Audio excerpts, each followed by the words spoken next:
Sa ilalim ng marahang liwanag ng mga kumikinang na chandelier na tila mga bituing nagyelo sa kalangitan ng gabi, ang karangyaan ay sumisiksik sa bawat sulok ng Celeste, ang pinaka-eksklusibong restaurant sa puso ng Bonifacio Global City.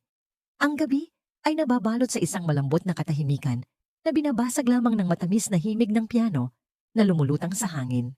Bawat mesa ay isang munting kaharian ng kapangyarihan at prestihiyo, iniilawan ng kandila at pinalamutian ng mga kristal. Sa pinakamalayong sulok sa likod ng mga orkidya at anino, nakaupo si Eduardo Vargas, 48 taong gulang tagapagmana ng isang dambuhalang construction empire, isang bilyonaryo at isang byudo. Ang kanyang suit na sadyang tinahi para sa kanya ay perpektong lapat sa kanyang matipunong katawan. Ang mamahalin niyang relo ay sumasagap ng panakanakang kislap ng liwanag, ngunit ang lahat ng panlabas na anyong yon ay hindi kayang pagtakpan ang malawak na kawalan sa loob ng kanyang dibdib. Nakatitig siya ng walang emosyon sa halos hindi nagalaw na bistek Tagalog sa kanyang harapan.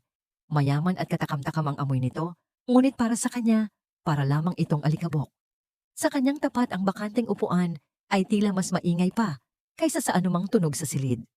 Bahagyang humigpit ang pagkakahawak ng kanyang mga daliri sa paanan ng kopitang naglalaman ng kanyang inumin.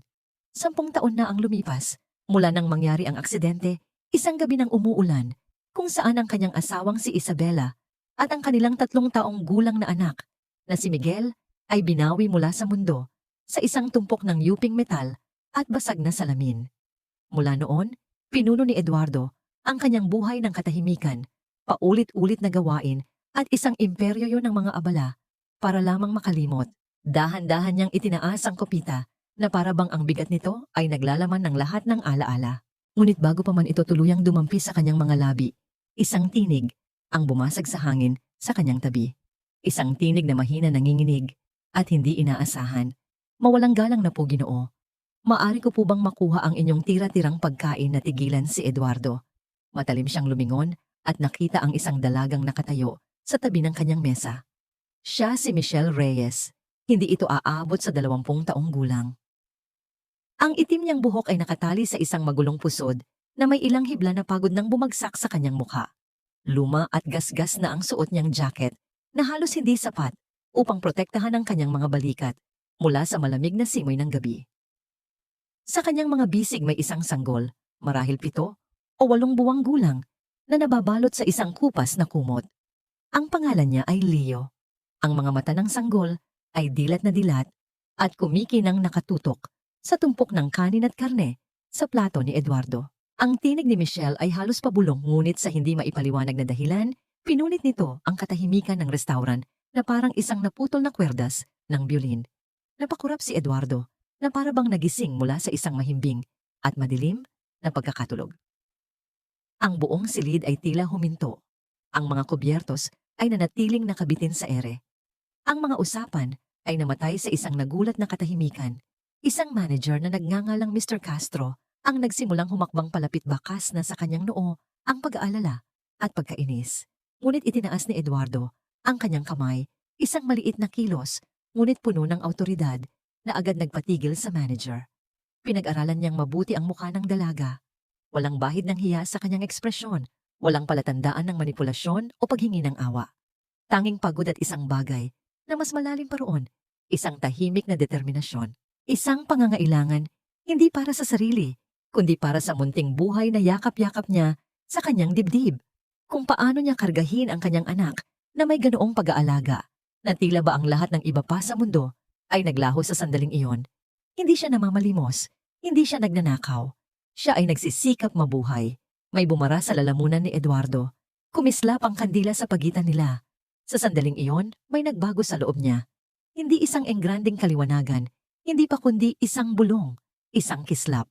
At bagamat hindi niya pa ito napagtatanto noon, ang isang sandaling ito, ang isang tanong na, ito ang siyang magsisimulang gumuho sa pader na itinayo niya sa loob ng isang dekada at magdadala sa kanya patungo sa isang pagtubos na hindi niya kailanman hinanap sa pamamagitan ng isang pag-ibig na hindi niya inaasahan. Hayaan mo siya. Mahinang utos ni Eduardo sa manager. Ang kanyang mga mata ay hindi inaalis kay Michelle. Dahan-dahan itinulak niya ang kanyang plato pasulong. Sige, Halos pabulong niyang sabi, "Kunin mo na." Hindi sinunggaban ni Michelle ang pagkain. Hindi niya ito nilamon na parang isang taong gutom na gutom. Sa halip sa isang kilos ng dignidad na tumama kay Eduardo, nang mas malakas kaysa sa anumang sigaw, kumuha siya mula sa kanyang bag ng isang maliit na piraso ng tela, malinis, bagamat punit-punit na ang mga gilid.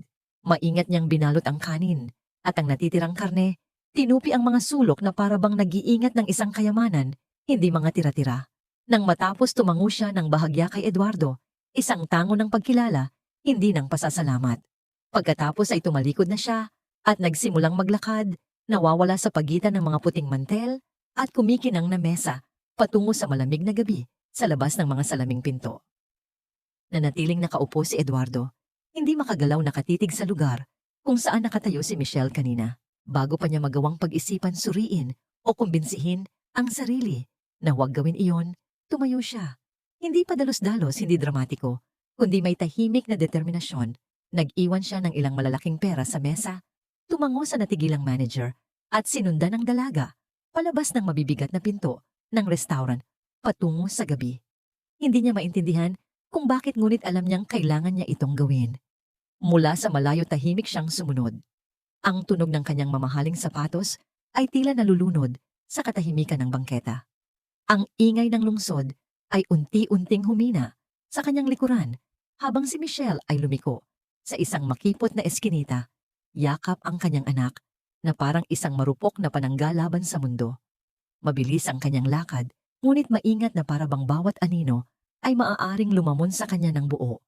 Ang eskinita ay humantong sa isang madilim at abandonadong lugar sa ilalim ng isang malaking tulay. Ang amoy ng alikabok at nabubulok na basura ay sumalubong kay Eduardo. Dito sa gitna ng mga nakatambak na karton at mga lumang gulong nakatayo, ang isang karag-karag na silungan gawa sa pinagtagpi-tagping trapal karton at mga retaso ng yero, iyon ang kanilang tahanan. Pumasok si Michelle sa munting silungan. Maingat niyang inihiga ang sanggol sa isang tumpok ng malinis ngunit lumang damit. Kumuha siya ng isang maliit na kutsarang plastik mula sa kanyang bulsa.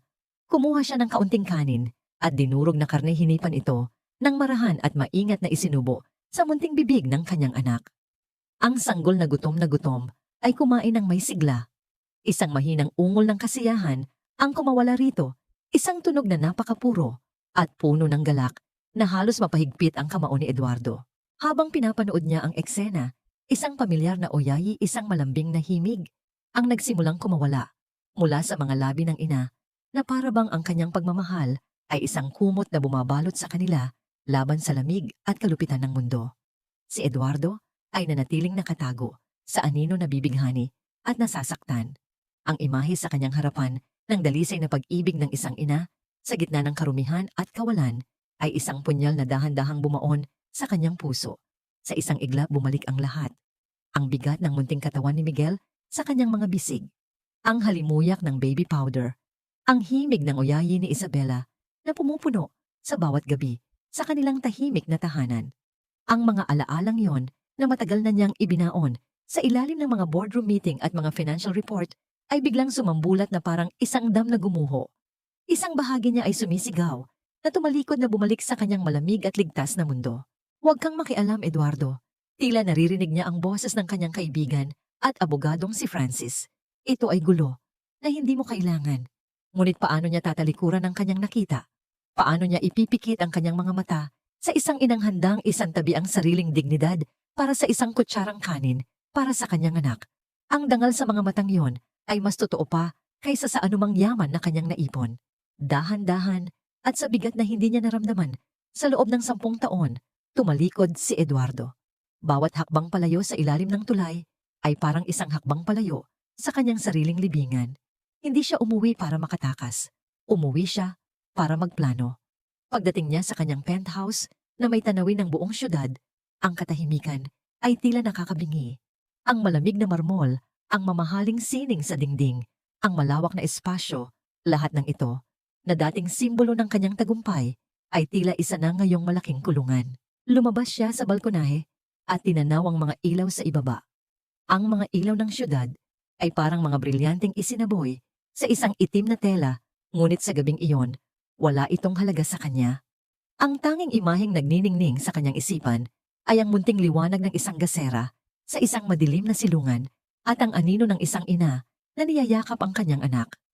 Huminga siya nang malalim ang malamig na hangin ng gabi ay hindi sapat para palamigin ang apoy na biglang nag-alab sa kanyang dibdib.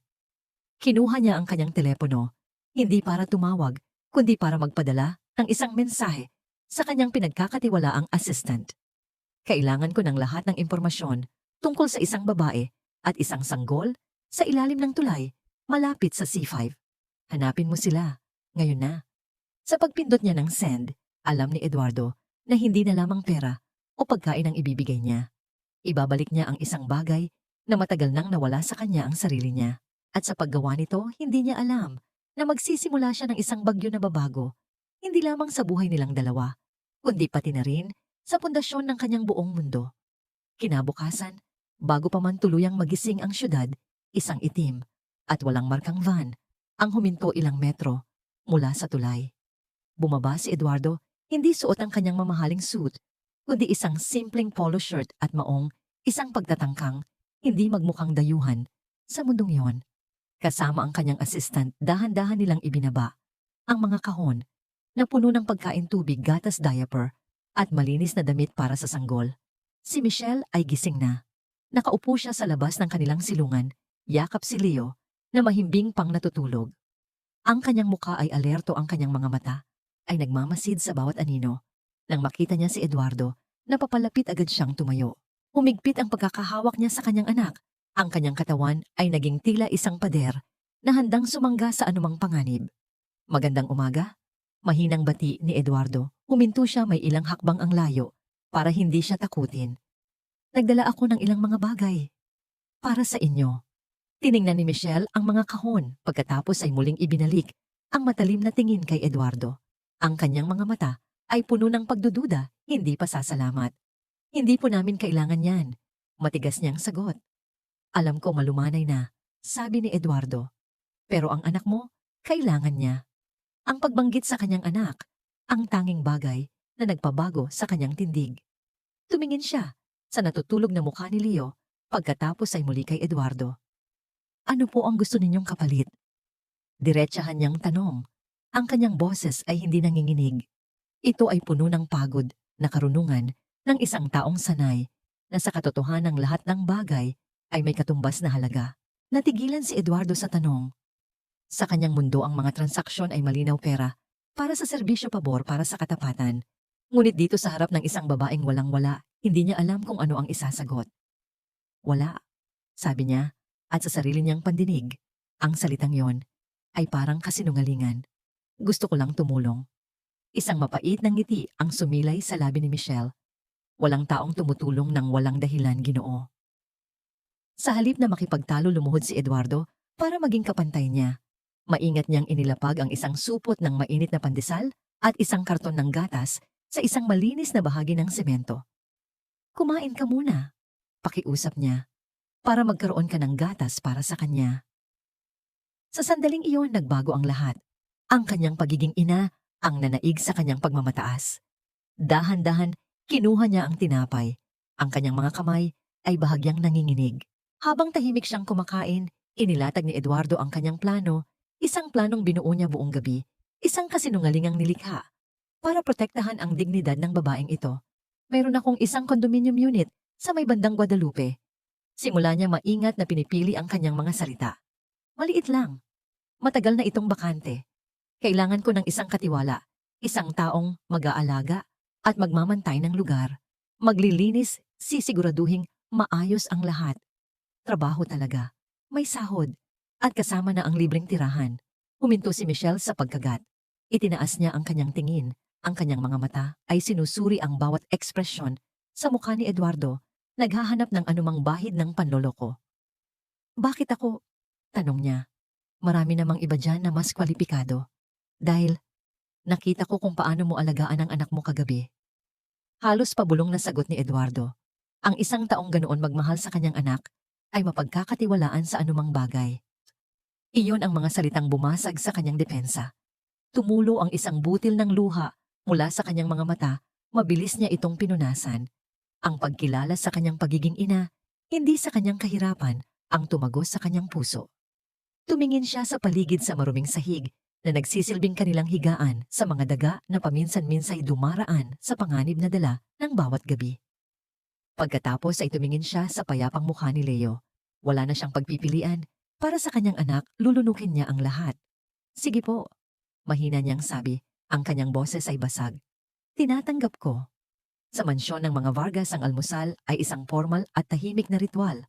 Si Victoria Vargas, ang matriarka ng pamilya, ay nakaupo sa dulo ng mahabang mesa. Ang kanyang tindig ay kasing tigas ng antigong silya na kanyang inuupuan. Ang kanyang mga mata, matalas at mapanuri, ay hindi nakaligtaan ang anumang detalye. Eduardo, anak. Simula niya ang kanyang boses ay kalmado, ngunit may diin. Hawak niya ang isang credit card statement. Napansin ko lang ang ilang mga hindi pangkaraniwang gastos sa iyong account. Isang malaking halaga mula sa isang department store. Para sa mga gamit ng sanggol-gatas, diapers, kuna. Natigilan si Eduardo sa gitna ng pag-inom ng kanyang kape. Nag-iwas siya ng tingin. Siya ay isang CEO na kayang harapin ang pinakamatitinding negosyante, ngunit sa harap ng kanyang ina, siya ay nagiging isang batang nahuling nagsisinungaling. Ayon po ba, Mama? Pilit niyang pinakalma ang kanyang boses. Para iyon sa isang charity drive ng kumpanya. Meron kaming programa para sa mga batang ulila. Itiniklop ni Victoria ang statement at maingat itong inilapag sa mesa. Isang matagal na katahimikan ang namagitan sa kanila. Tinitigan niya ang kanyang anak, ang kanyang mga mata, ay tila nakikita ang kaluluwa nito. Hindi siya naniwala kahit isang salita. Ngunit sa halip na kumprontahin ito, isang malamig na ngiti ang gumuhit sa kanyang mga labi. Ganun ba? Sabi niya, ang kanyang boses ay may bahid ng panunuya na siya lang ang nakakaintindi. Napakabuti mo talagang anak. Laging iniisip ang kapakanan ng iba. Alam ni Eduardo na hindi doon nagtatapos ang usapan. Ang kanyang ina ay parang isang mangangaso. Kapag nakaamoy ito ng sekreto, hindi ito titigil hanggang sa matuklasan ang katotohanan. Ang condominium unit ay nasa ika-8 palapag ng isang simpleng gusali. Hindi ito kasing gara ng tinitirhan ni Eduardo, ngunit para kay Michelle, ito ay isang palasyo. Pagpasok nila, ang unang bumungad sa kanya ay ang amoy ng kalinisan. Walang amoy ng basura o alikabok. Ang sahig ay makintab, ang mga dingding ay bagong pinta. May isang maliit na kusina, isang sala na may sopa at isang kwarto. Sa loob ng kwarto may isang kama na may malinis na sapin. At sa tabi nito, isang bagong-bagong kuna na gawa sa kahoy. Inabot ni Eduardo ang isang susi. Ito na ang sayo, sabi niya. Walang ibang may kopya niyan. Dahan-dahang inilapag ni Michelle si Leo sa loob ng kuna. Perpektong lapat ang munting katawan sa malambot na kutsyon. Sa unang pagkakataon sa loob ng 8 buwan ang kanyang anak ay nakahiga sa isang lugar na malinis, ligtas at mainit-init. Nang marinig niya ang pag-click ng pinto habang si Eduardo ay umaalis doon, na siya napaluhod sa tabi ng kuna. Walang tunog na lumabas sa kanyang bibig, ngunit ang mga luha ay sunod-sunod na dumaloy sa kanyang mga pisngi. Mga luha ng pasasalamat, ng matinding ginhawa at ng isang bagong uri ng takot. Ligtas sila sa wakas. Ngunit habang pinagmamasdan niya ang kanyang anak na natutulog, nang mahimbing hindi niya maiwasang itanong sa sarili, gaano katagal bago singilin ng tadhana ang kabaitang ito. Ang katahimikan ng apartment ay nagbigay sa kanya ng kapayapaan, ngunit kasabay nito, ipinaramdam din nito sa kanya kung gaano siya kahina at kung gaano kadelikado ang kanilang bagong kanlungan. Ang awa ay maaring maging isang bubong sa ibabaw ng kanilang mga ulo, ngunit alam niyang ito rin ay maaring maging isang napakarupok na bubong. Ang mga sumunod na linggo ay nagdala ng isang katahimikang halos hindi kapani-paniwala para kay Michelle. Ang bawat umaga ay hindi na sinasalubong ng takot kung saan kukuha ng pagkain, kundi ng sikat ng araw na tumatagos sa malinis na bintana ng apartment. Ang mga gabi ay hindi na ginugugol sa pagbabantay laban sa panganib, kundi sa panonood kay Leo na mahimbing na natutulog sa kanyang kuna. Ang simpleng gawain ng pagligo sa isang tunay na banyo, pagluluto sa isang gumaganang kalan at paglalaba gamit ang malinis na tubig ay mga karangyaang nagdulot sa kanya ng luha sa mga unang araw. Totoo sa kanyang salita, si Eduardo ay naging isang anino sa kanilang buhay. Dumarating siya nang hindi inaasahan, laging may dalang mga groceries o mga bagong laruan para kay Leo. Sa una ang kanilang mga pag-uusap ay formal at maikli. umiikot lamang sa mga pangangailangan ng bata o sa kunwaring pag-aalaga sa apartment. Maayos ba ang lahat dito? Tanong ni Eduardo, isang hapon, habang pinagmamasdan si Leo na masayang naglalaro sa sahig, gamit ang isang makulay na bola na bigay niya. Opo, Ginoo. Salamat po, ding sagot ni Michelle, nakatayo sa may pintuan ng kusina, laging may distansya sa pagitan nila. Ngunit unti-unti ang mga pader na itinayo nila sa isa't isa ay nagsimulang gumuho. Napansin ni Michelle kung paano nagliliwanag ang mga mata ni Eduardo sa tuwing nanginingitian siya ni Leo. Ang bilyonaryong laging seryoso at malungkot ay tila nagiging ibang tao kapag karga na niya ang bata, bumabalik sa kanyang mga labi ang isang nangiting matagal nang nawala.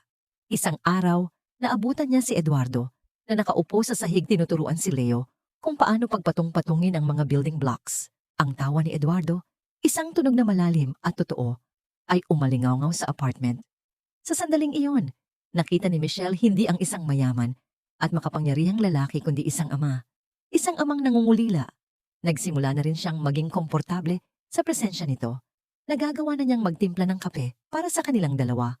Umupo sa kabilang dulo ng sopa habang naglalaro si Eduardo at si Leo at paminsan-minsan magbahagi ng mga mumunting kwento tungkol sa kanyang anak. Mahilig po talaga siya sa mangga. Sabi niya isang beses habang pinapakain si Leo. Kahit noong nasa tiyan ko pa lang siya iyon, na po ang laging kong hinahanap. Tumango si Eduardo nakangiti. Si Miguel din, mahina niyang sabi, bago niya napagtanto ang kanyang sinabi. Ang anak ko, paborito niya rin ang mangga. Isang saglit na katahimikan ang bumalot sa kanila, isang katahimikang puno ng hindi nabibigkas na kalungkutan. Ngunit sa halip na maging awkward ang sandaling iyon, ay nag-iwan ng isang koneksyon. Sa pagitan nila isang pag-unawa na pareho silang may dalang sugat mula sa nakaraan.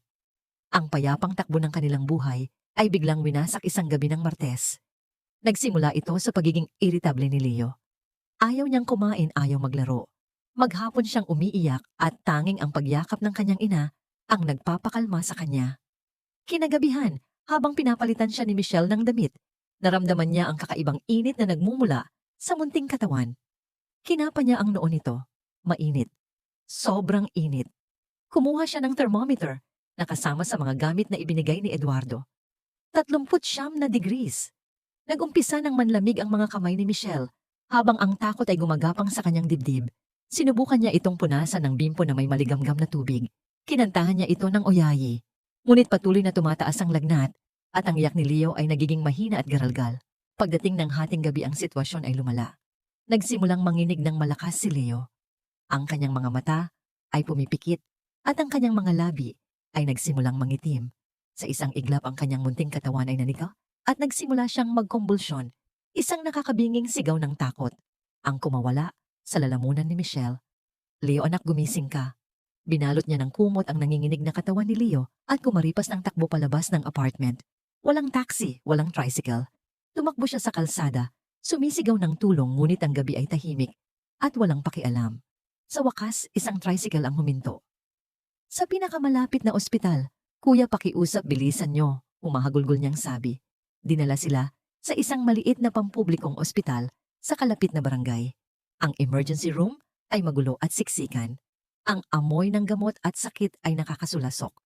Sumugod si Michelle sa nurse's station, yakap ang halos walang malay na si Leo. "Tululong. Tulungan niyo ang anak ko." Nagko-convulsion siya. Isang pagod na nurse ang tumingin sa kanya. "Punan niyo muna tong form, Nay, at kailangan niyo magdeposito para sa admission." "Wala po akong pera ngayon," nanginginig na sabi ni Michelle. "Pero kailangan po siyang makita ng doktor, mamamatay po ang anak ko." Ang nurse na sanay na sa ganitong mga eksena ay bumuntong hininga.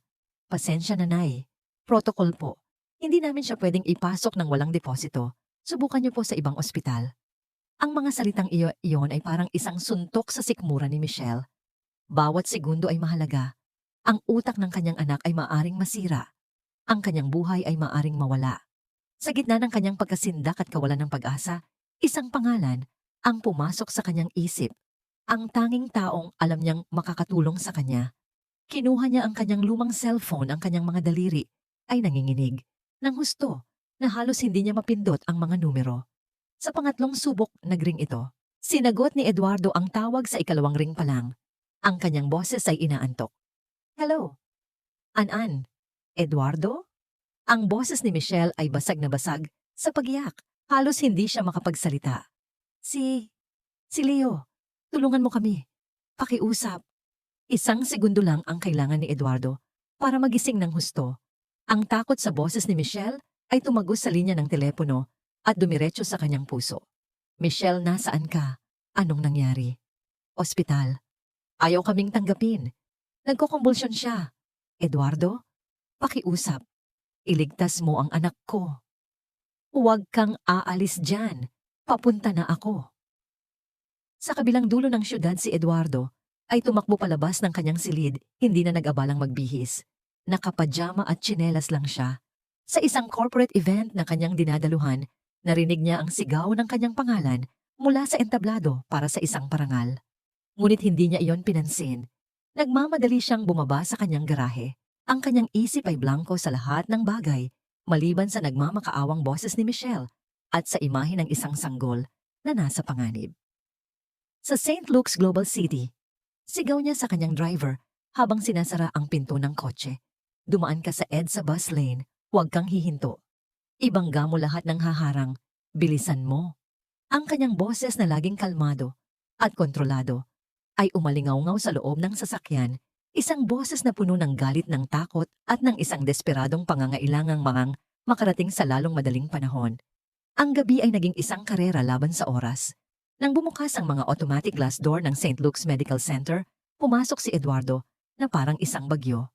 Ang kanyang mamahaling sasakyan ay halos nakaparada sa mismong pasukan ng emergency room na nagdulot ng pagkakagulo sa mga security guard. Ngunit walang sino man ang nangahas na humarang sa kanya. Ang kanyang hitsura, gulo ang buhok, suot ang pajama, at may ekspresyon ng matinding pag-aalala sa kanyang mukha ay nagpapahiwatig ng isang krisis na hindi pangkaraniwan. Nakita niya kaagad si Michelle. Nakaupo siya sa isang malamig na upuang metal sa labas ng ER, yakap ang maliit na katawan ni Leo. Ang kanyang mukha ay basang-basa ng luha, ang kanyang mga mata ay nakatitig sa kawalan. Si Leo ay hindi na nanginginig. Siya ay maputla at nanlalambot, ang kanyang paghinga ay mababaw at hirap. Michelle, tawag ni Eduardo, ang kanyang boses ay umalingaw-ngaw sa tahimik na pasilyo. Nang marinig ang kanyang boses, nag-angat ng tingin si Michelle. Ang pag-asa at desperasyon ay nagsanib sa kanyang mga mata. Eduardo, sabi niya, ang kanyang boses ay halos isang ungol ng paghihirap. Hindi na siya gumagalaw. Isang tingin lang sa bata ay sapat na. Lumapit si Eduardo, maingat na kinuha si Leo mula sa kanyang mga bisig. Ang init mula sa katawan ng sanggol ay tumagos sa kanyang mga kamay. Lumakad siya diretso sa triage nurse. Ang kanyang boses ay hindi nagtatanong, kundi nag-uutos.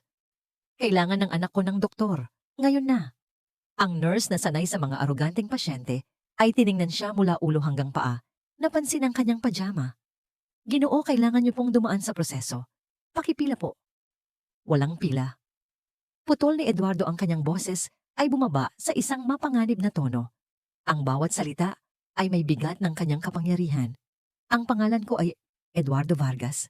Ang batang ito ay may mataas na lagnat at nagkumbulsyon. Kung hindi ninyo siya ipapasok sa loob ng 1 minuto, tatawagan ko ang bawat miyembro ng board ng ospital na ito. Sisiguraduhin kong matatanggal kayo sa trabaho at ibubuhos ko ang lahat ng yaman ko para ipasara ang lugar na ito. Naintindihan mo ba ako? Ang pagbabago sa mukha ng nurse ay biglaan. Ang pagkadismaya ay napalitan ng takot at pagkilala.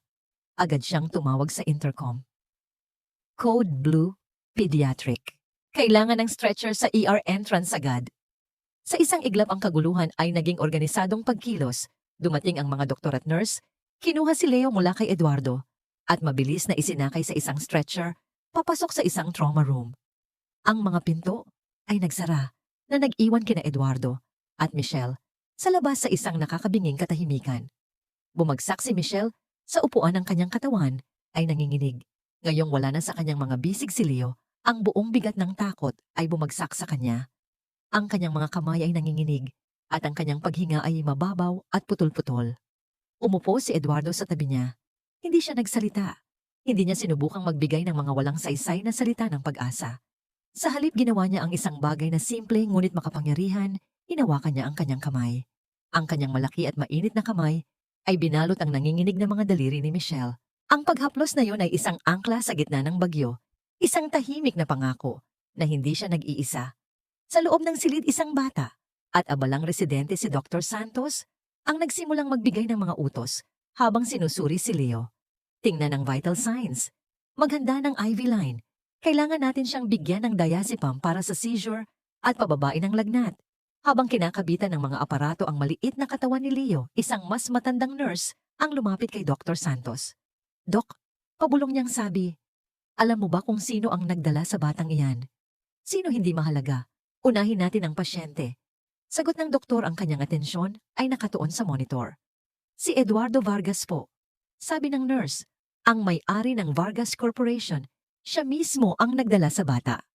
Napahinto si Dr. Santos. Bigla ang presyon sa silid ay dumoble. Ito ay hindi na lamang isang ordinaryong pasyente. Ito ay isang pasyenteng may koneksyon sa isa sa pinakamakapangyarihang tao sa bansa. Doblehin ang pag-iingat. Mariin niyang sabi sa kanyang team, ayokong magkaroon ng anumang pagkakamali. Sa labas sa pasilyo, isang janitor na nagwawalis sa di kalayuan ang nakakilala kay Eduardo. Kilala niya ang mukha mula sa mga business magazine. Dahan-dahan kinuha niya ang kanyang cellphone. Sa isang anggulo kung saan hindi siya makikita, kinuhanan niya ng litrato ang eksena, ang makapangyarihang si Eduardo Vargas nakapajama, hawak ang kamay ng isang umiiyak at simpleng babae sa labas ng emergency room. Isang imaheng napaka-interesante. Sa ilang pagpindot, ipinadala niya ang litrato sa kanyang pinsan na nagtatrabaho para sa isang sikat na gossip blogger. Ang mga minuto ay tila mga oras.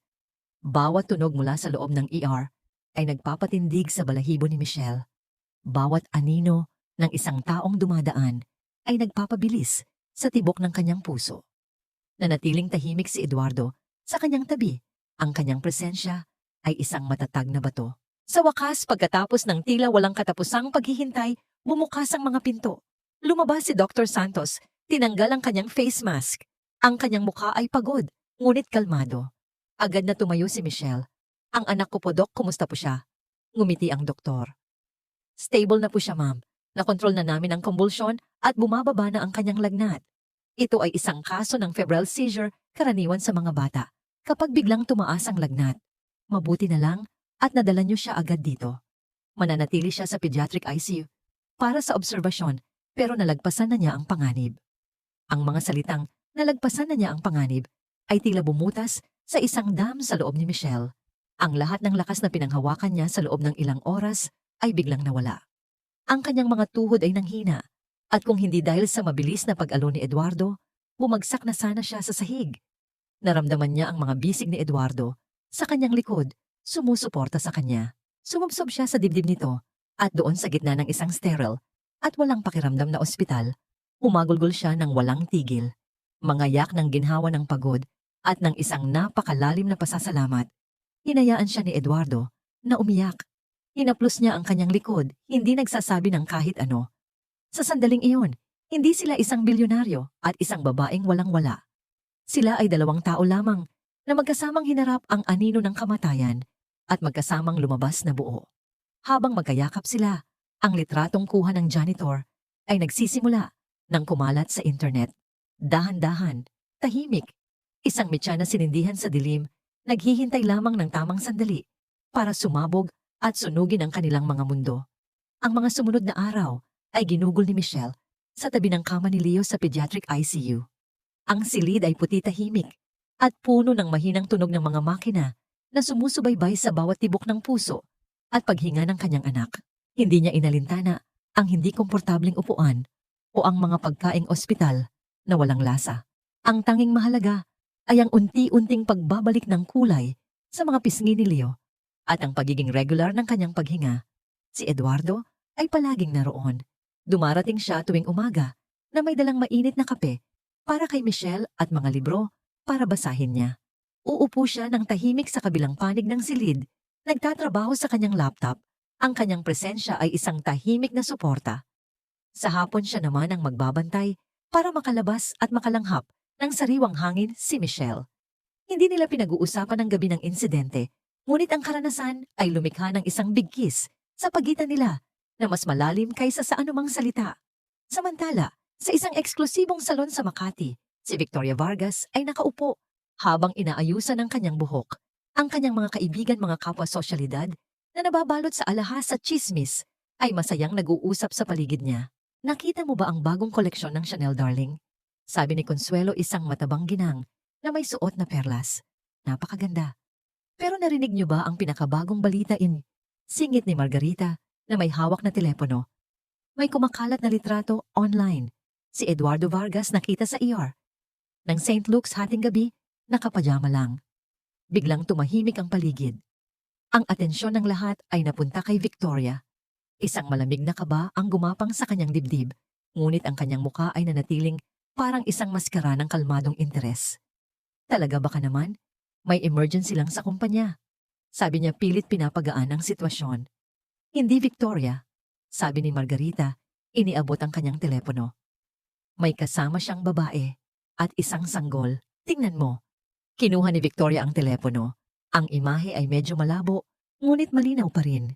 Ang kanyang anak ang tagapagmana ng imperyo ng Vargas, nakaupo sa isang murang upuan, hawak ang kamay ng isang babaeng mukhang gusgusin at ordinaryo. Ang pag-aalala sa mukha ni Eduardo ay hindi maipagkakaila.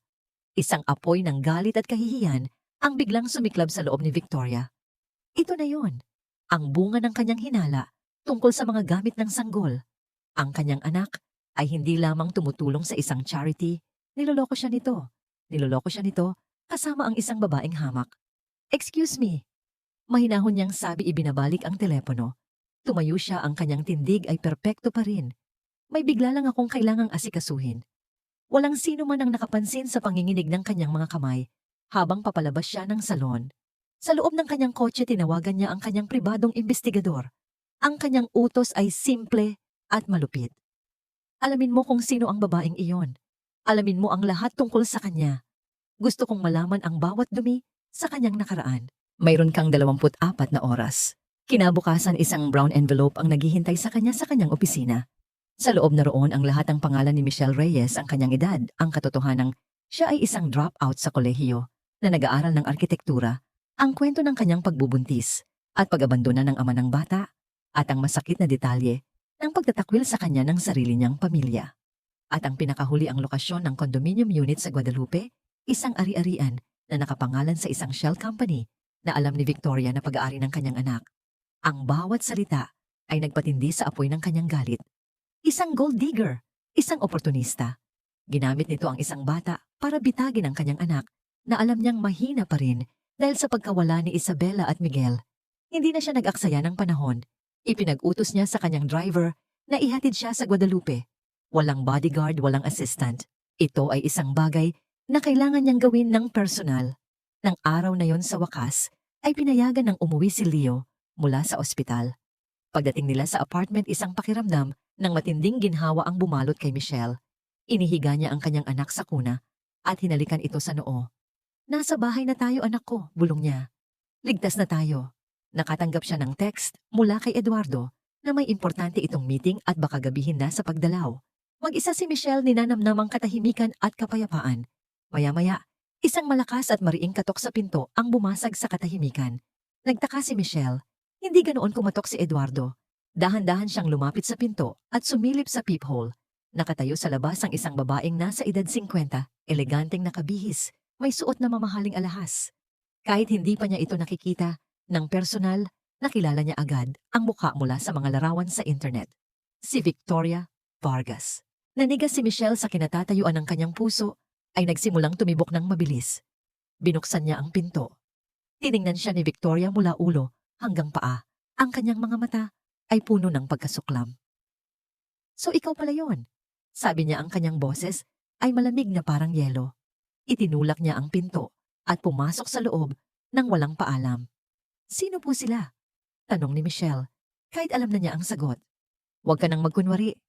Sabi ni Victoria, inilibot ang kanyang tingin sa maliit na apartment na parabang ito ang pinakamaruming lugar na kanyang napuntahan. Alam ko kung sino ka at alam ko kung ano ang ginagawa mo. Lumapit si Victoria kay Michelle, ang kanyang presensya ay tila pumupuno sa buong silid. Magkano? Diretsahan niyang tanong. Magkano ang kailangan mo para layuan ang anak ko? Sabihin mo ang presyo mo. 1,500,000 pangalanan mo lang. Umiling si Michelle, umatras ng isang hakbang. Hindi ko po kayo naiintindihan. Walang Huwag mo akong daanin sa pagiging inosente mo. Sigaw ni Victoria ang kanyang pagkukunwaring kalmado ay biglang naglaho. Akala mo ba hindi ko alam ang estilo ninyong mga babaeng desperada? Gagamit kayo ng isang bata, isang kaawa-awang kwento, para lang makabingwit ng isang mayamang lalaki na mahina ang loob. Isa kang hamak, na oportunista, isang mantsa sa pangalan ng pamilya namin. Ang bawat salita ay parang isang sampal. Napuno ng luha ang mga mata ni Michelle, ngunit pinigilan niya ito. Mali po kayo, mariin niyang sabi. Tinulungan lang po ako ni Eduardo. Wala po siyang hinihinging kapalit. Isang malakas na halakhak ang kumawala kay Victoria. Tinulungan darling ang anak ko ay hindi tumutulong. Namumuhunan siya. At mukhang ikaw ang pinakabago niyang masamang puhunan. Ngayon, tapusin na natin to. Mula sa kanyang Hermes bag, kumuha si Victoria ng isang checkbook at isang pluma. Sabihin mo na ang presyo mo, bago pa ako mawala ng pasensya. Tinitigan ni Michelle ang checkbook pagkatapos ay ang mapagmataas na mukha ni Victoria. Isang bagay sa loob niya ang pumutok ang kanyang dignidad, ang kanyang pagmamahal sa anak, ang kanyang pasasalamat kay Eduardo. Wala po kayong sapat na pera para bayaran ang utang na loob ko sa anak ninyo. Sabi ni Michelle, ang kanyang boses ay hindi na nanginginig. Ito ay matatag at puno ng kumbiksyon. At lalong wala kayong sapat na pera para bilhin ang pagkatao ko. Ngayon kung maaari po umalis na kayo sa pamamahay ko. Ang pagbabago sa mukha ni Victoria ay nakakatakot. Ang kanyang mga mata ay nanlisik sa galit. How dare you, ma? Sigaw niya. Kinuha niya ang pluma at mabilis na nagsulat sa isang tseke, pinirmahan ito at pinunit. Iwinasiwas niya ito sa harap ng mukha ni Michelle. 20 milyon kunin mo to at maglaho ka na sa buhay namin. Sa isang kilos na hindi niya inasahan mula sa sarili, kinuha ni Michelle ang tseke mula sa kamay ni Victoria at sa harap ng nag-aapoy na mga mata ng ginang dahan-dahan niya itong pinunit. Sa gitna. Pagkatapos ay muli. At muli. Hanggang sa maging maliliit na piraso na lang ito. Sinabi ko na, mahinahon niyang sabi habang hinahayaan ang mga piraso ng papel na mahulog sa sahig. Umalis na po kayo. Ang ginawa niyang iyon ang sumira sa huling hibla ng kontrol ni Victoria. Ang kanyang mukha ay namula sa matinding galit. Itinaas niya ang kanyang kamay at isang malutong na tunog ang umalingaw-ngaw sa buong apartment. Isang malakas na sampal ang dumapo sa pisngi ni Michelle na nagpatalsik sa kanyang ulo sa gilid at nag-iwan ng isang mapulang marka. Hayop ka, sigaw ni Victoria nanginginig sa galit. Wala kang karapatan, isa ka lang basura na pinulot ng anak ko. Natigilan si Michelle, hindi dahil sa sakit kundi sa gulat. Hawak niya ang kanyang namumulang pisngi, ang kanyang mga mata ay nanlalaki. Anong ginagawa mo dito, mama? Isang boses malamig at puno ng galit ang bumasag sa tensyon. Pareho silang napalingon sa may pintuan. Nakatayo doon si Eduardo. Ang kanyang meeting ay natapos ng maaga. Hawak niya ang isang bouquet ng bulaklak. Ngunit ngayon, ang mga bulaklak ay nalaglag na sa sahig. Ang kanyang mukha ay isang maskara. Nang hindi makapaniwalang galit ang kanyang mga mata, ay nakatutok sa mapulang marka sa pisngi ni Michelle. At pagkatapos sa nanginginig na kamay ng kanyang ina, nasaksihan niya ang lahat. Ang katahimikan na sumunod sa tanong ni Eduardo ay mas mabigat at mas nakakatakot kaysa sa anumang sigaw. Ang hangin sa apartment ay tila nagyelo. Si Victoria, na ilang sandali lang ang nakalipas, ay nag-aalab sa galit, ay biglang natigilan. Ang kulay sa kanyang mukha ay nawala, napalitan ng gulat na may halong takot nang makita ang ekspresyon sa mukha ng kanyang anak. Dahan-dahang pumasok si Eduardo sa silid. Ang bawat hakbang niya ay mabigat at may diin. Ang kanyang mga mata na karaniwang puno ng kalungkutan ay ngayon ay nagliliyab sa isang galit na hindi pa kailanman nakita ni Victoria. Lumampas siya sa nalaglag na mga bulaklak sa sahig at huminto sa pagitan ng dalawang babae. Tinatanong kita, mama. Ulit niya ang kanyang boses ay mapanganib na kalmado. Anong ginagawa mo dito? Eduardo, anak, hayaan mong ipaliwanag ko. Simula ni Victoria, sinusubukang bawiin ang kanyang kontrol. Ipaliwanag ang ano. Putol ni Eduardo, ang kanyang tingin ay matalim na parang isang kutsilyo. Na pumasok ka sa bahay na ito nang walang paalam. Na sinigawan mo ang isang babaeng wala namang ginagawang masama sa'yo o ang parte kung saan sinaktan mo siya. Itinuro niya ang namumulang pisngi ni Michelle. Ipaliwanag mo yan sa akin, mama. Sa unang pagkakataon sa kanyang buhay, hindi makapagsalita si Victoria Vargas. Bumaling si Eduardo kay Michelle. Ang galit sa kanyang muka ay biglang na wala na palitan ng malambot na pag-aalala. Maingat niyang hinawakan ang baba ni Michelle, marahang iniharap ang mukha nito sa liwanag para makita ang pinsala. Ang marka ng mga daliri ng kanyang ina ay malinaw na bakas sa balat nito. Isang malamig na galit ang muling kumulo sa kanyang loob. "Lumabas ka," mahina niyang sabi, hindi tinitingnan ang kanyang ina. "Ano?" gulat na tanong ni Victoria. "Sinabi ko, lumabas ka," sabi ni Eduardo. Ang kanyang boses ay tumigas na muli, mas malamig at mas pinal kaysa kanina. "Umalis ka na sa pamamahay na ito. Ngayon din." "Eduardo, wala kang karapatang palayasin ako. Ina mo ako." At ina ka na handang manakit ng isang taong walang kalaban-laban. Tumawa si Eduardo nang walang galak. Ang pagiging ina ay hindi isang lisensya para maging malupit. "Umalis ka na, Mama, bago pa ako makapagsabi ng isang bagay na pareho nating pagsisisihan." Ang banta sa kanyang boses ay hindi maipagkakaila. Alam ni Victoria na talo na siya sa labang ito. Sa huling pagkakataon, tiningnan niya si Michelle nang may matinding pagkasuklam. Pagkatapos ay kinuha ang kanyang bag at mabilis na lumabas, isinara ang pinto. Nang malakas, na halos yumanig ang buong apartment. Nang sila na lang ang naiwan, isang nakakabinging katahimikan ang muling bumalot sa kanila. Nanginginig pa rin si Michelle, hindi na sa takot, kundi sa gulat at kahihiyan. Yumuko siya, ayaw ipakita ang kanyang mukha. "Pasensya ka na," bulong ni Eduardo. "Hindi dapat nangyari iyon. Ako ang may kasalanan. Dapat naisip kong wala kang kasalanan." Putol ni Michelle ang kanyang boses ay garalgal. Lumapit si Eduardo sa ref, kumuha ng yelo, binalot ito sa isang malinis na tuwalya at maingat na idinampi sa namamagang pisngi ni Michelle. Napapikit ito sa lamig. "Hayaan mong tulungan kita," mahina niyang sabi. Sa loob ng ilang minuto, nanatili silang ganoon tahimik. Ang tanging maririnig ay ang mahinang pag-iyak ni Leo mula sa kabilang kwarto na tila naramdaman ang tensyon. Ang simpleng kilos ni Eduardo, ang kanyang tahimik na pag-aalaga, ay mas nakakaiyak pa kaysa sa anumang masasakit na salitang binitawan ng kanyang ina. At doon sa wakas, bumagsak ang mga luhang kanina pa niya pinipigilan. Hindi siya nagsalita, umiyak lang siya ng tahimik habang patuloy na ginagamot ni Eduardo ang kanyang pisngi. Ang kanilang relasyon na nagsimula sa awa at utang na loob ay biglang nagbago. Sa gabing iyon, hindi na lang sila isang tagapagligtas at isang biktima. Sila ay naging dalawang taong magkakampi laban sa isang mundong mapanghusga. Samantala, sa isang maliit at magulong opisina sa Quezon City, isang blogger na nagngangalang Chika Queen ang nakatanggap ng isang email. Naglalaman ito ng litratong kuha sa ospital kasama ang isang maikling mensahe. "Eduardo Vargas, may bagong babae at anak. Ang kapalit ba ni Isabela Vargas?" Ang mga mata ng blogger ay nagningning. Ito ang jackpot. Sa loob ng isang oras ang litrato ay nakapost na sa kanyang sikat na blog na may isang nakakaintrigang headline. "Biyudong bilyonaryo, may lihim na pamilya. Sino ang misteryosang babae sa buhay ni Eduardo Vargas?"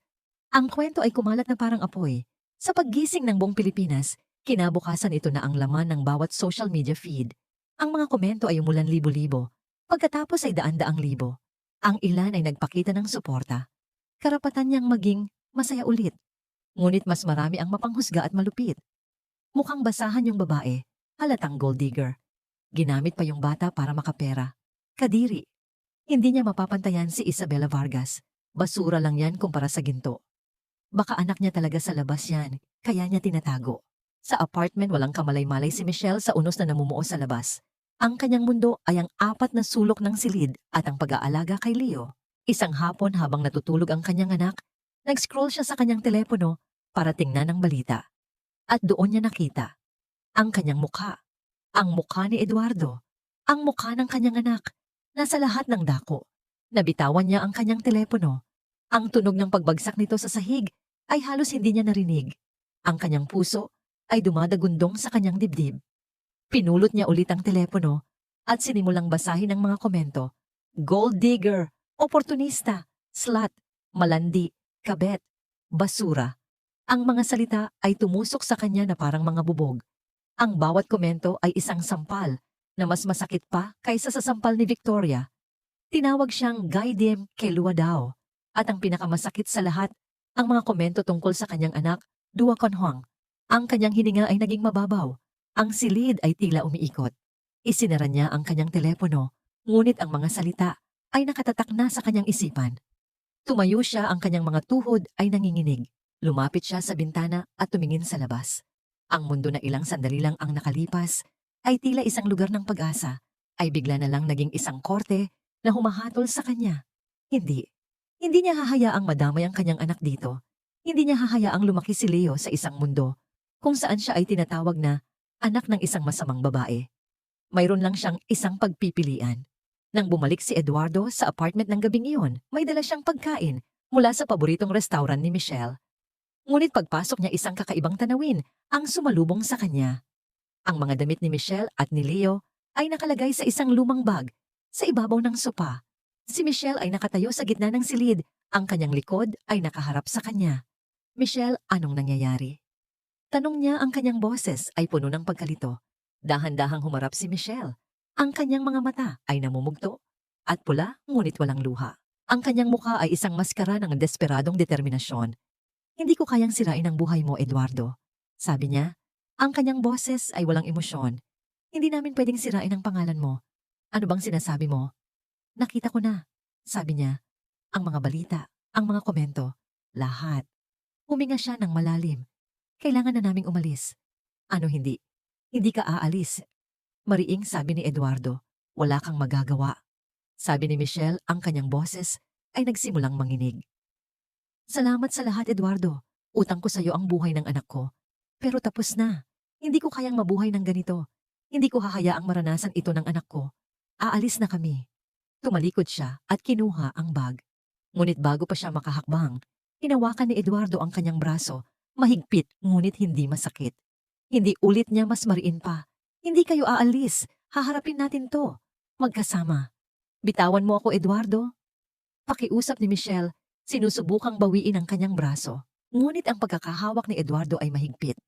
"Hindi mo naiintindihan ang mga sinasabi nila, ang mga salita. Parang lason." "Naiintindihan ko." Mariing sabi ni Eduardo, pinaharap siya sa kanya. "At dahil naiintindihan ko, hindi kita hahayaang umalis. Michelle, tumingin ka sa akin." Nag-aatubili, itinaas ni Michelle ang kanyang tingin. Ang nakita niya sa mga mata ni Eduardo ay hindi awa, kundi isang determinasyong hindi pa niya nakikita noon. "Ang pagtakbo ay hindi solusyon," sabi niya. "Kung aalis ka ngayon, ano ang mangyayari? Patutunayan mo lang na tama sila. Iisipin nilang nagkasala. Nakakaya ka tumakas. Iisipin nilang totoo ang lahat ng kasinungalingan nila. Iyan ba ang gusto mong mangyari?" "Hindi ko alam." Sigaw ni Michelle, ang kanyang kontrol ay tuluyan ng bumigay. "Ang alam ko lang, kailangan kong protektahan ang anak ko." Ayokong balang araw mabasa niya ang lahat ng ito at itanong sa akin kung totoo ba. Ayokong isipin niyang ang ina niya ay isang masamang babae.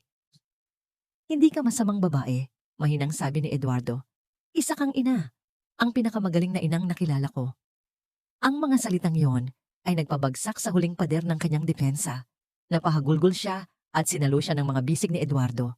Niyakap niya ito nang mahigpit ang kanyang katawan ay nanginginig sa pinaghalong sakit, galit at takot.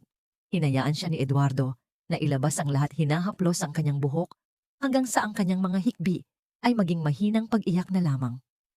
"Manatili ka," bulong ni Eduardo sa kanyang buhok. "Manatili ka at hayaan mong ako ang lumaban para sa atin. Magtiwala ka sa akin." Sa loob ng ilang araw, ang apartment ay naging kanilang santuwaryo at kulungan. Hindi lumalabas si Michelle. Si Eduardo ang namamalengke at nagdadala ng lahat ng kanilang kailangan.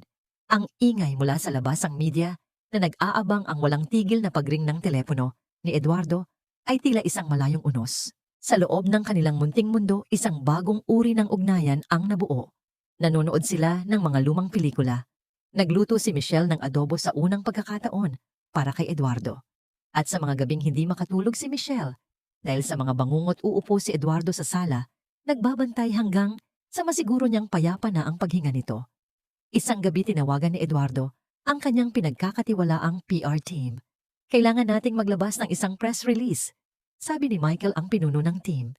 "Isang maikling pahayag, itatanggi natin ang lahat at sasabihing may legal na aksyon tayong gagawin laban sa mga nagkakalat ng maling impormasyon." "Hindi," matigas na sagot ni Eduardo. Hindi ako magtatago sa likod ng isang press release. Hindi ako magsisinungaling. Pero Sir Eduardo, ang reputasyon ng kumpanya. Mas mahalaga ang reputasyon ng isang tao kaysa sa anumang kumpanya. Putol ni Eduardo. Gusto kong magsalita. Direkta. Sa publiko. Walang script, walang filter. I-set up ninyo ako ng isang live one-on-one interview sa pinakapinapanood na news program sa bansa. At gawin ninyo ito sa lalong madaling panahon. Kinabukasan ang buong bansa ay nag-abang. Ang interview ni Eduardo Vargas ay ang pinakamalaking balita ng gabi. Sa isang simpleng studio umupo si Eduardo sa tapat ni Jessica Ramos, isa sa mga pinakarespetadong mamamahayag sa Pilipinas. Ang set ay walang palamuti.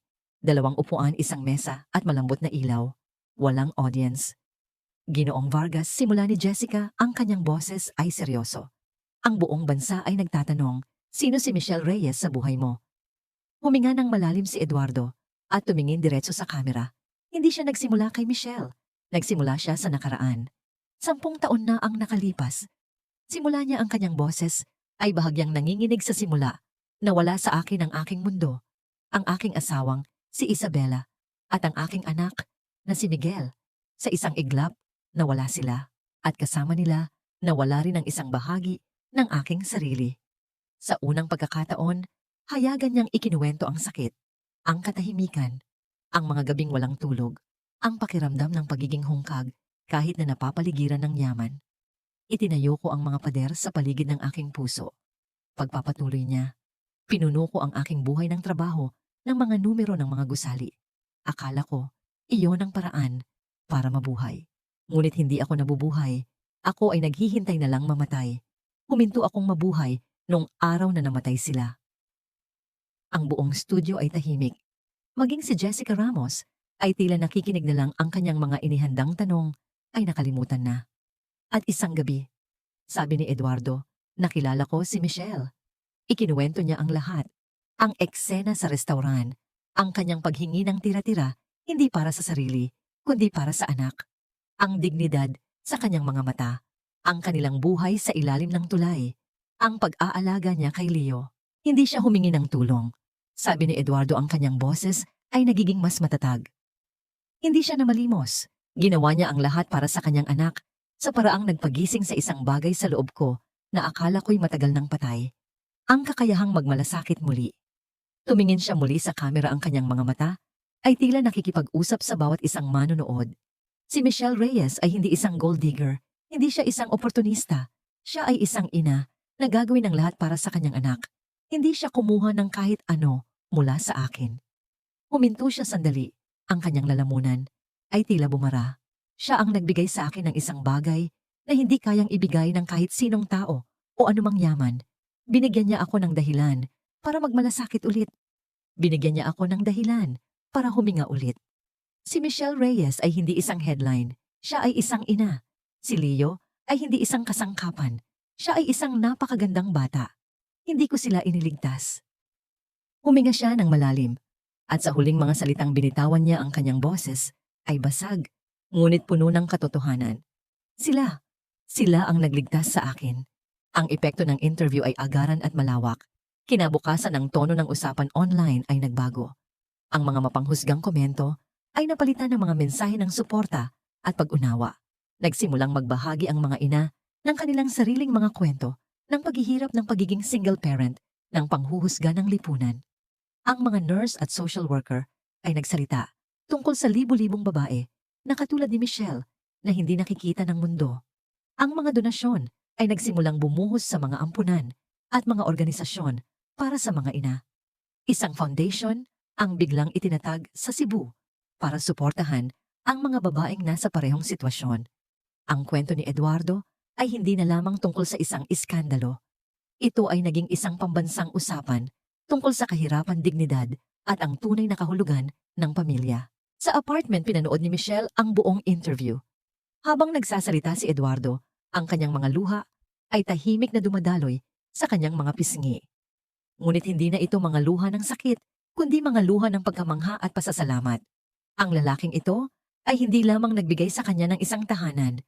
Ibinigay niya sa kanya pabalik ang kanyang pangalan. Ipinagtanggol niya ang kanyang karangalan sa harap ng buong mundo. Kinabukasan tumunog ang kanyang lumang telepono. Isang hindi rehistradong numero. Nag-atubili siya ngunit sinagot niya ito. Hello? Isang pamilyar na boses ang narinig niya. Mula sa kabilang linya isang boses na hindi niya narinig sa loob ng halos 2 taon. Ang boses ng kanyang ina. Anak, ako to si Mama. Sabi ng boses nanginginig at basag. Napanood kita. Napanood ko kayo sa TV. Isang mahabang katahimikan.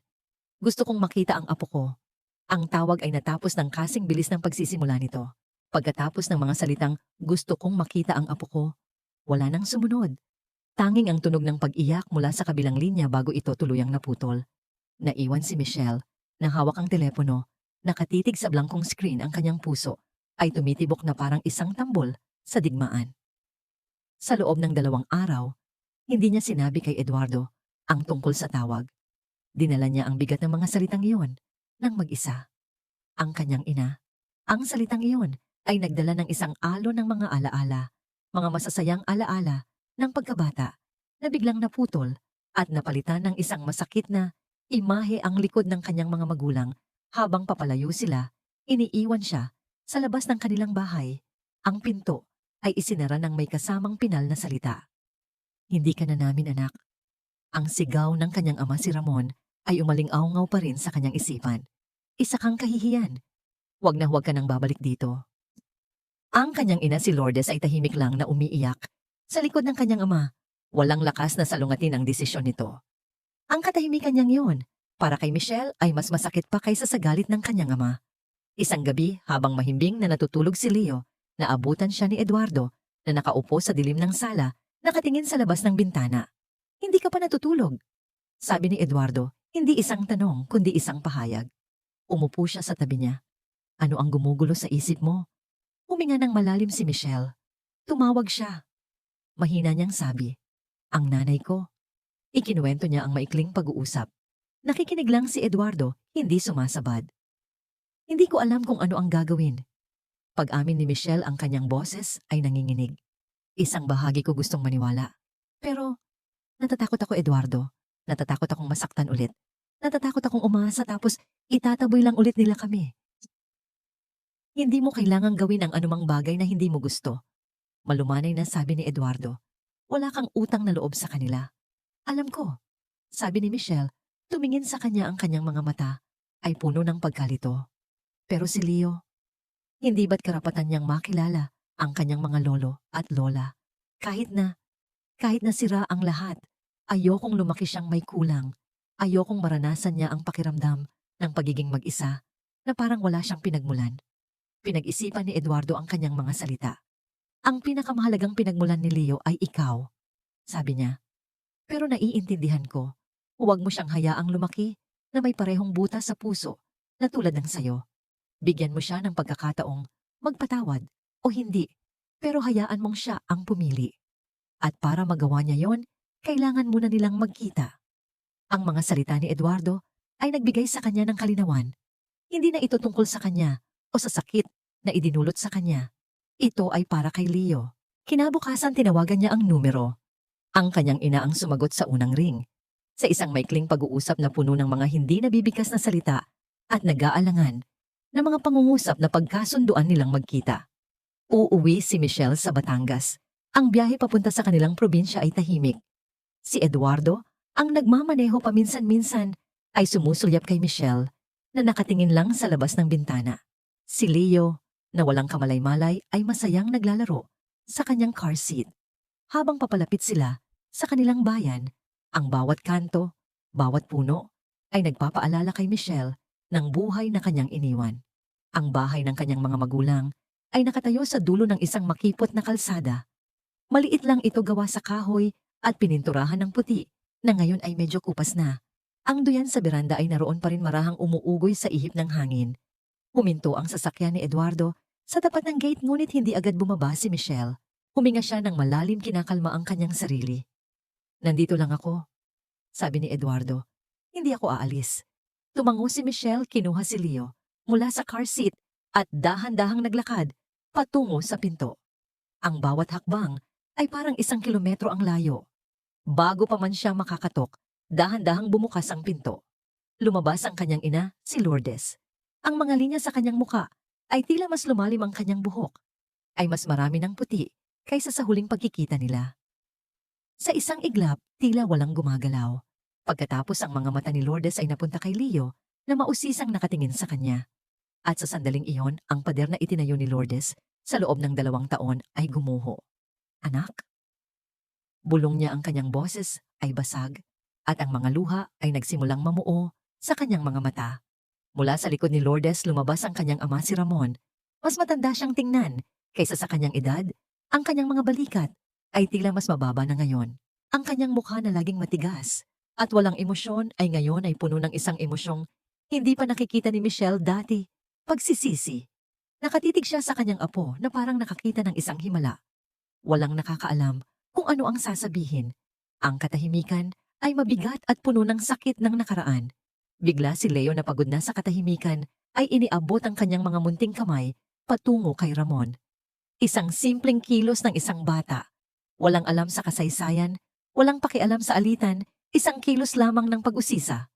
At sa paano man, ang simpleng kilos na yon ang bumasag sa lahat. Huminga ng malakas si Lourdes at humakbang pasulong. Pwede ko ba siyang kargahin? Tanong niya, ang kanyang mga kamay ay nakaunat ngunit nag-aalangan. Nag-alinlangan si Michelle ng isang segundo lang. Pagkatapos, dahan-dahan, inilipat niya si Leo sa mga bisig ng kanyang ina. Niyakap ni Lourdes ang bata nang mahigpit na parang sinusubukang bawiin ang 2 taon na nawala. Humagulgol siya ng mahina, ibinubulong ang mga salita ng paghingi ng tawad sa batang walang muwang na kumukurap sa kanya. Patawarin mo ang lola, apo. Patawarin mo kami. Pagkatapos ay dumating ang pinakamahirap na sandali. Pasok kayo, sabi ni Ramon. Ang kanyang boses ay magaspang at hirap.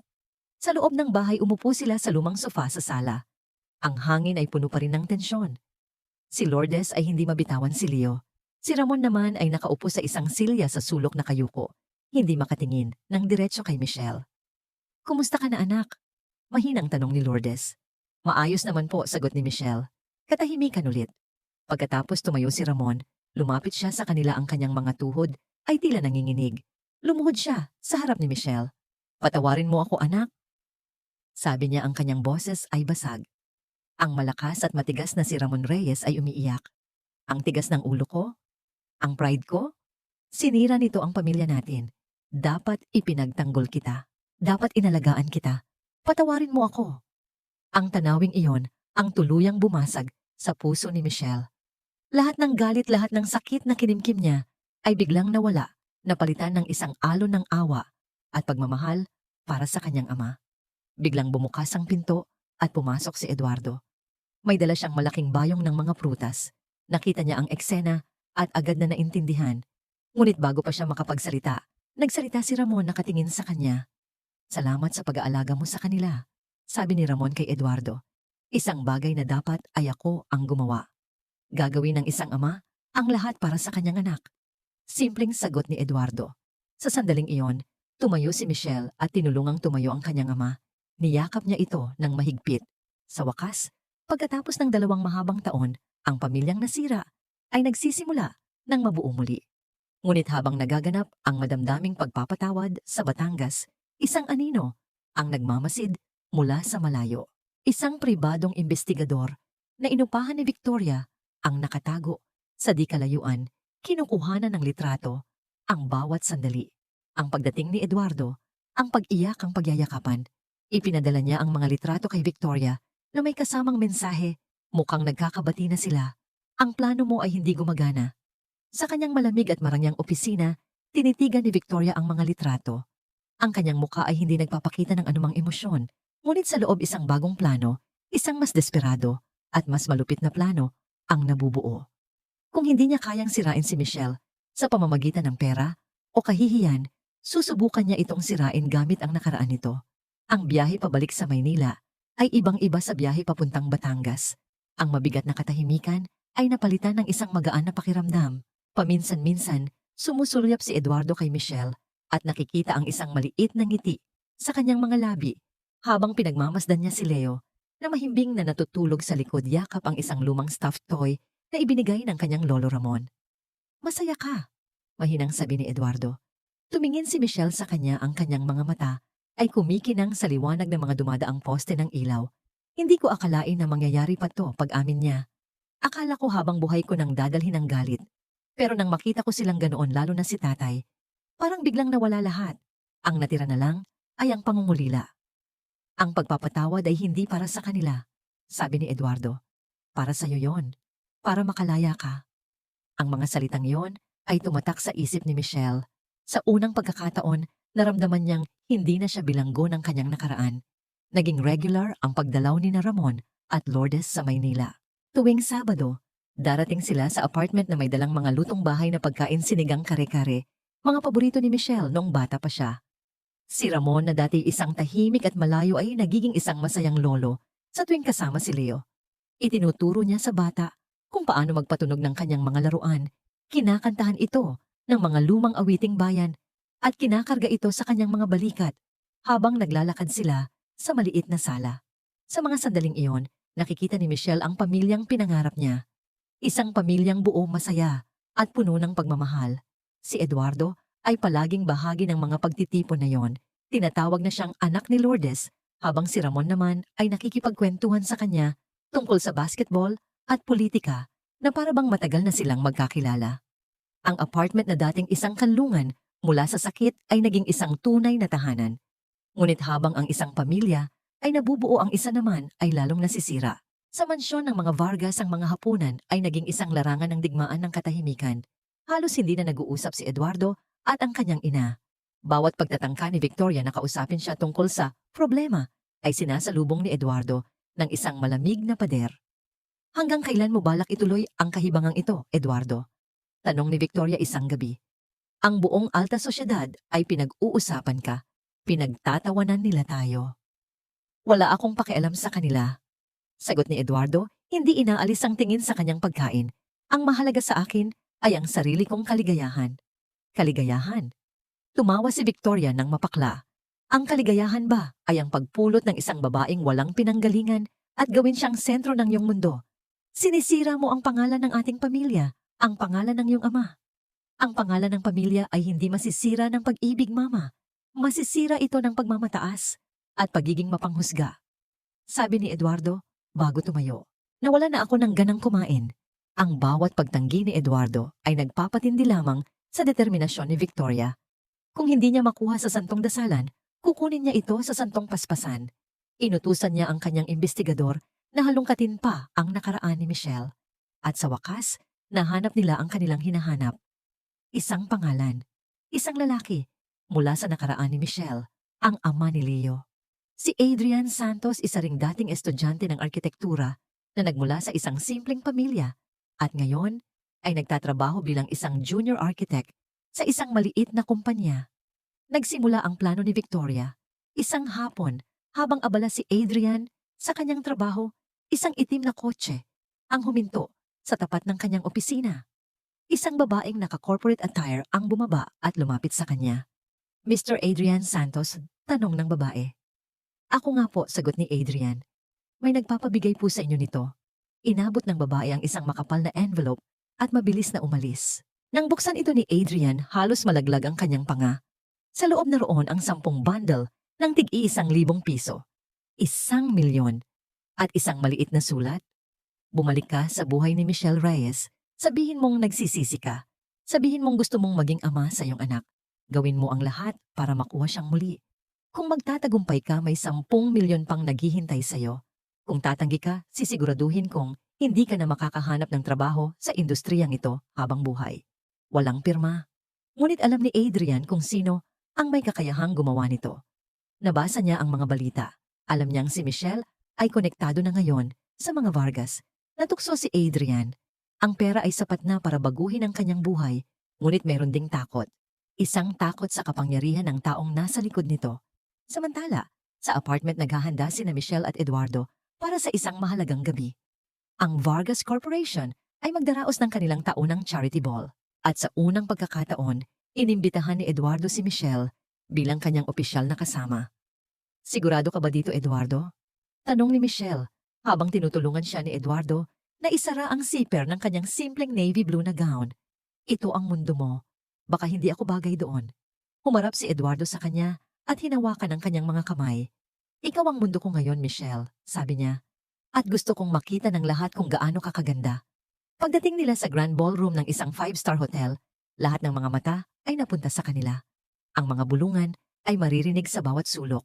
Ngunit sa halip na matakot itinaas ni Michelle ang kanyang noo. Hinigpitan niya ang pagkakahawak sa braso ni Eduardo. Handa na siyang harapin ang lahat. Nakatayo si Victoria sa kabilang dulo ng silid, napapaligiran ng kanyang mga kaibigan, pinagmamasdan ang bawat kilos nila. Isang malamig na ngiti ang gumuhit sa kanyang mga labi. Ang kanyang huling alas ay malapit ng ilapag. Habang nagpapatuloy ang programa, isang waiter ang lumapit sa kanilang mesa. Ma'am Michelle Reyes, sabi ng waiter, may naghahanap po sa inyo sa labas. Importante daw po. Sino daw? Nagtatakang tanong ni Michelle. Hindi po nagpakilala, ma'am. Pero mukhang pamilyar po kayo sa kanya. Nagpaalam si Michelle kay Eduardo at lumabas sa lobby. At doon sa ilalim ng kumikinang na chandelier, nakita niya ang isang multo mula sa kanyang nakaraan. Isang lalaking matagal na niyang sinubukang kalimutan. Nakatayo doon, si Adrian Santos ang ama ni Leo. Michelle.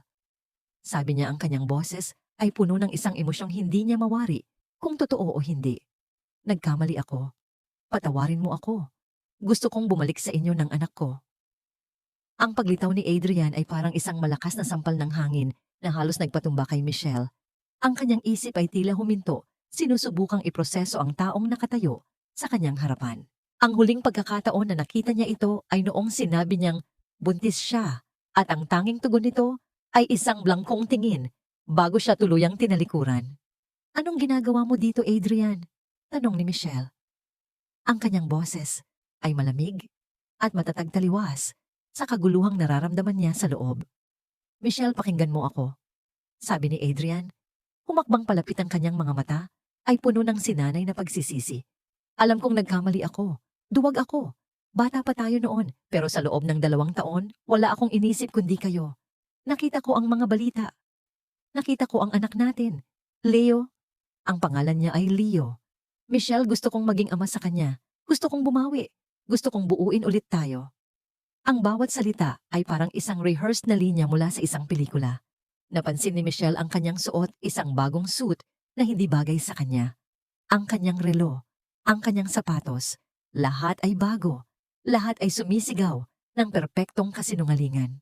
2 taon, Adrian, sabi ni Michelle, isang mapait na ngiti ang sumilay sa kanyang labi. Sa loob ng 2 taon nagtago ka. Ni isang text, ni isang tawag, ni isang piso para sa gatas ng anak mo wala. Ngayong maayos na ang buhay namin, bigla kang lilitaw at magsasabi ng mga ganito. Sino ang nagpadala sa iyo dito? Natigilan si Adrian. Hindi niya inaasahan ang direktang tanong. Walang nagpadala sa akin. Kusa akong pumunta dito. Huwag mo akong gawing tanga. Putol ni Michelle, ang kanyang boses ay tumigas. Siya ba ang ina ni Eduardo? Si Victoria Vargas ba ang nag-utos sa iyo? Magkano ang binayad niya sa iyo para gawin ang palabas na ito? Ang pamumutla sa mukha ni Adrian ang tanging kumpirmasyong kailangan ni Michelle. Umiling siya, hindi sa galit kundi sa awa. Umalis ka na, Adrian. Huli na ang lahat. Tumalikod na si Michelle para bumalik sa ballroom, ngunit mabilis na hinawakan ni Adrian ang kanyang braso. Michelle, pakiusap. Sa mismong sandaling iyon, lumabas si Eduardo mula sa ballroom, hinahanap si Michelle. Nakita niya ang eksena, isang estrangherong lalaki na hawak ang braso ng babaeng mahal niya. May problema ba dito? Tanong ni Eduardo. Ang kanyang boses ay kalmado ngunit may bigat.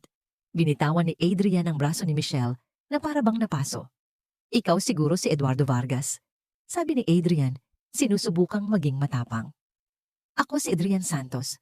Ako ang ama ni Leo. Isang saglit na katahimikan ang namayani. Tiningnan ni Eduardo si Michelle na dahan-dahang umiling isang tahimik na mensahe na nagsasabing huwag kang maniwala. Bumaling si Eduardo kay Adrian. Ang pagiging ama ay hindi nakukuha sa dugo, Mr. Santos. Mahinahon niyang sabi, ito ay nasa pag-aalaga. At sa loob ng halos 1 taon wala ka. Pero nandito na ako ngayon para itama ang lahat. Giit ni Adrian, ang kanyang boses ay tumataas, umaakit na ng atensyon mula sa ilang mga bisitang lumabas. Biglang isang boses na puno ng awtoridad ang bumasag sa tensyon. Ano ang kaguluhang ito? Si Victoria Vargas na may kasamang ilang mamamahayag na tila nagkataon lang na nandoon, ay lumapit sa kanila. Ang kanyang mukha ay nagpapakita ng pagkukunwaring pag-aalala. "Oh my," sabi niya tinitingnan si Adrian. "Sino ang binatang ito?" "Ako po ang ama ng anak ni Michelle." Buong pagmamalaking sabi ni Adrian. Talagang sabi ni Victoria ang kanyang mga mata ay nanlalaki sa peking pagkagulat. Tumingin siya kay Michelle pagkatapos ay kay Eduardo. "Eduardo anak, ano ang ibig sabihin nito?" "Ibig sabihin, ang batang inaalagaan mo ay anak ng ibang lalaki. At ang babaeng ito, ipinagkait niya sa bata ang karapatang makilala ang sarili niyang ama." Ang mga kamera ng mga reporter ay nagsimulang mag-flash. Ang mga bulungan ay naging hayagang tsismisan. Ito na ang sandali ng tagumpay ni Victoria. Ang huling patibong. Ngunit hindi natakot si Michelle. Hindi na siya ang babaeng walang-wala na umiiyak sa ilalim ng tulay. Huminga siya ng malalim at humarap kay Victoria. Ang kanyang mga mata ay matatag at hindi natitinag. "Tama po kayo, Mrs. Vargas," sabi ni Michelle. Ang kanyang boses ay malinaw at umalingaw-ngaw sa labi. Si Adrian nga po ang biological father ni Leo. Isang ama na tumakbo nang malaman niyang magkakaanak kami. Isang ama na bumalik lang ngayon dahil binayaran niyo siya. Isang kolektibong hininga ng gulat ang narinig mula sa mga nakikinig. "Ano kasinungalingan?" sigaw ni Victoria, ngunit huli na. "Hindi ko po itinatanggi ang nakaraan ko." Pagpapatuloy ni Michelle, ang kanyang tingin ay hindi inaalis kay Victoria. "Ngunit ang nakaraan ay hindi ako. Ang pagiging ina ang bumuo sa akin at ang pagmamahal ng isang mabuting tao." Lumingon siya at ngumiti kay Eduardo, "Ang nagbuo sa amin. Hindi niyo kami kayang sirain, Mrs. Vargas, dahil ang pundasyon namin ay hindi pera o kapangyarihan. Ito ay katotohanan." Nang walang anumang salita, kinuha ni Eduardo ang mikropono mula sa malapit na podium sa lobby. Lahat ng atensyon ay napunta sa kanya. "Magandang gabi sa inyong lahat." Simula niya. "Para maging malinaw ang lahat. Oo, narito ang biological father ni Leo. At oo, alam kong hindi ako ang kanyang tunay na ama sa dugo. Pero sa mga susunod na araw, legal ko siyang aampunin at ibibigay ko sa kanya ang aking pangalan. Dahil ang isang pamilya ay hindi tungkol sa dugo na dumadaloy sa iyong mga ugat. Ito ay tungkol sa kung sino ang handang dumamay sa iyo sa pinakamadilim mong gabi." Hinigpitan niya ang pagkakahawak sa kamay ni Michelle. "At ang babaeng ito?" sabi niya. "Siya ang aking pamilya." Tumingin siya diretso sa kanyang ina. "Mama, mahal kita." Sabi niya, ang kanyang boses ay puno ng kalungkutan, hindi galit. "Pero tapos na ako sa mga laro mo. Tapos na ako sa pagkontrol mo sa buhay ko. Mula ngayong gabi ang buhay ko ay sa akin na. At ang buhay na yon ay kasama si Michelle at si Leo. At kung hindi mo kayang tanggapin yon, paalam." Sa harap ng daan-daang tao sa gitna ng nagfa-flash ng mga kamera, lumuhod si Eduardo sa harap ni Michelle. "Michelle Reyes," sabi niya, ang kanyang boses ay nanginginig sa emosyon. "Binigyan mo ako ng tahanan sa gitna ng aking kawalan. Ipinakita mo sa akin kung paano magmahal muli. Pakakasalan mo ba ako?" Ang mga luha ay malayang dumaloy sa mga pisngi ni Michelle. Ang lahat ng ingay sa paligid ay naglaho. Ang tanging nakikita niya ay ang lalaking nagligtas sa kanya sa napakaraming paraan. "Oo," bulong niya. "Oo, Eduardo, pakakasalan kita." Isang malakas na palakpakan ang pumuno sa lobby. Si Victoria Vargas, talunan at napahiya, ay tahimik na tumalikod at naglakad palayo nilamon ng dilim. Si Adrian ay mabilis na naglaho sa gitna ng kaguluhan. Ang kanilang kasal ay ginanap makalipas ang isang buwan sa isang maliit na resort sa Batangas. Ang seremonya ay simple sa tabing dagat sa paglubog ng araw. Ang mga bisita ay iilan lamang, ang pamilya ni Michelle, si Francis na best man ni Eduardo at ilang malalapit na kaibigan. Habang nagpapalitan sila ng kanilang mga panata, si Leo na ngayon ay halos 2 taong gulang na at nakasuot ng isang maliit na barong ay tumakbo palapit sa kanila. Niyakap niya ang binti ni Eduardo. "Papa," sabi niya, ang kanyang munting boses ay malinaw sa hangin. Yumuko si Eduardo, basang-basa ng luha ang kanyang mga mata. Binuhat niya si Leo sa isang braso habang ang isa naman ay nakahawak sa kamay ni Michelle. "Mahal ka ni Papa, anak," bulong niya. Sa yakap na yon, sa ilalim ng kulay kahel na kalangitan na walang ibang saksi kundi ang kanilang mga mahal sa buhay at ang payapang dagat, lahat ng nasira ay nabuo muli. Hindi iniligtas ni Eduardo ang isang kahabag-habag na ina. Siya kasama ang kanyang anak ang nagligtas sa kanya mula sa isang buhay na makintab ngunit hungkag. At sa lugar ng kalungkutan, isang bagong pamilya ang isinilang. Isang pamilyang hindi binuo ng dugo o ng plano, kundi ng isang bulong, isang tanong, at isang platong tira-tirang pagkain. Sila ay hindi perpekto at hindi na nila kailangang maging. Sila ay magkakasama. At sa wakas iyon ay sapat na. Ito ang kanilang tunay na tahanan.